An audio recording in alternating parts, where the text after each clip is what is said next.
Hi, I'm Matina from FacePaintForum.com, and I want to do a tutorial today on how to cut a fan brush into a butterfly brush. These make really quick designs, especially on the children that really don't want their face painted, but their parents are insistent. You can, using a rainbow cake, put a few quick butterflies on their face, and everybody's usually pretty happy.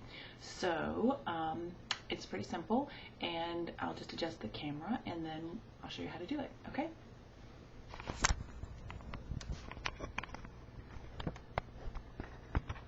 You have to forgive me, this is actually my very first video. So anyway, what I'm using here is a Fiskars micro tip pair of scissors. I'm not really plugging the brand, it's just what I'm using. You want to make sure that you have a really sharp pair of scissors, and I find that the micro tip helps in this process a lot. I exclusively use this for my fan brushes. I don't allow anyone to cut other hair or paper because any of that will dull it very quickly, and this is actually cut probably 25 fan brushes, and it's already kind of dulling or getting dull. I'm not really quite sure which is right. Oh well. But anyway, this is what I use, and I probably will need to research if I can sharpen them. That might help it as well. The fan brush that I'm going to be using, and that I also sell on my shop, FacePaintForumShop.com. Yes, shameless plug. It's just a Simply Simons No. 2 fan blender. I picked these because I had bought some pre-cut butterfly brushes, and they were in this brand, and I thought, you know, those work pretty well. So I stuck with it. Hindsight, this guy right here, I can't think of the name of it, I apologize. It would probably be better in black, as with face painting, all paintbrushes should be in black or a dark color if you can, just because they can get stained. But Nature of the Beast cleans it up really well with a magic eraser by Mr. Clean.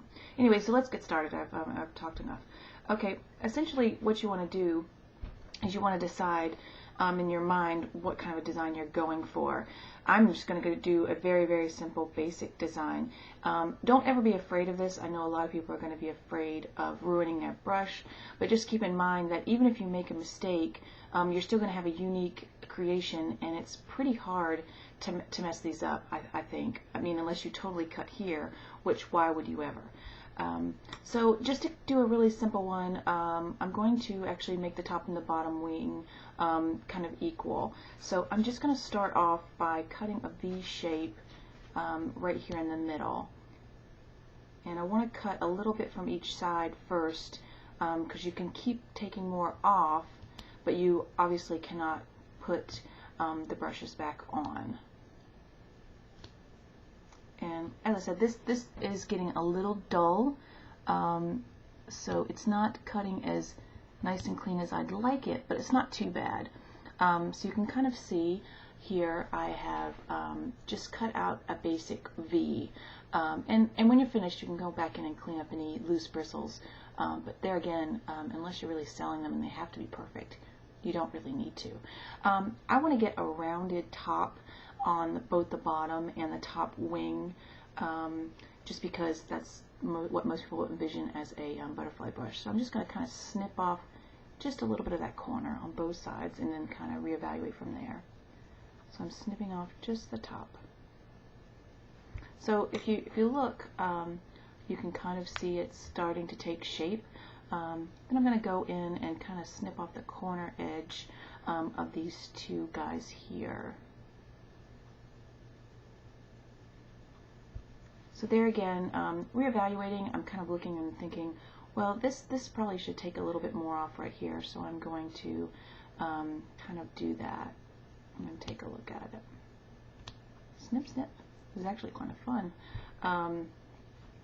So let's see. And as you can see, even though I did start out to try and make a brush that was equidistant on both the top and the bottom, it's not really going that way, but that's still okay. To be honest, I could totally stop right here if I wanted to, just because you have your basic shape, and once you put, you know, using a rainbow cake and some black lines, you really could add a lot.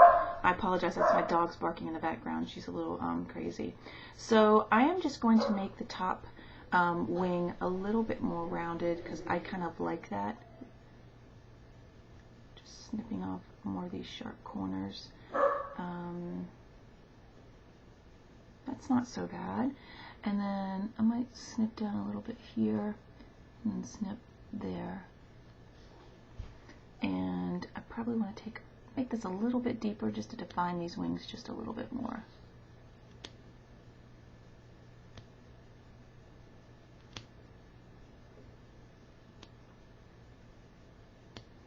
And there again, if you feel like you're making mistakes, you're really not. There's nothing in nature that's, you know, perfect, so just keep that in mind. No mistakes, really. I kind of like that. You've got a little bit going on in the middle, but I'm okay with that because I know that really most of my design of the butterfly is going to be from the colors that I use and my black and white details. So I'm pretty happy with that. I did want to mention it's kind of really good to put paper towel down first to catch all these loose bristles so you don't have them anywhere. Someone also mentioned on the forum that you could load these up with hair gel and let them dry, and they're much easier to cut. And I will try to make a video using that technique as well. I just had not done that in the past because I do normally resell these, and I didn't think that many people would want them after the hair gel was rinsed out. But hey, whatever works for you, okay? Again, that's facepaintforum.com. I'm going to try and figure out how to edit the video to add all that stuff on there, but in case I can't figure it out, I wanted you to know how to find us on the web. Okay, just the video so I can kind of say goodbye again. Okay. Yeah, that looks pretty good. So anyway, I'm Bettina from facepaintforum.com. I hope you'll join us. We have lots of challenges, and we are going to start having monthly jams on the net and lots of other fun stuff. So I'll see you soon. Bye.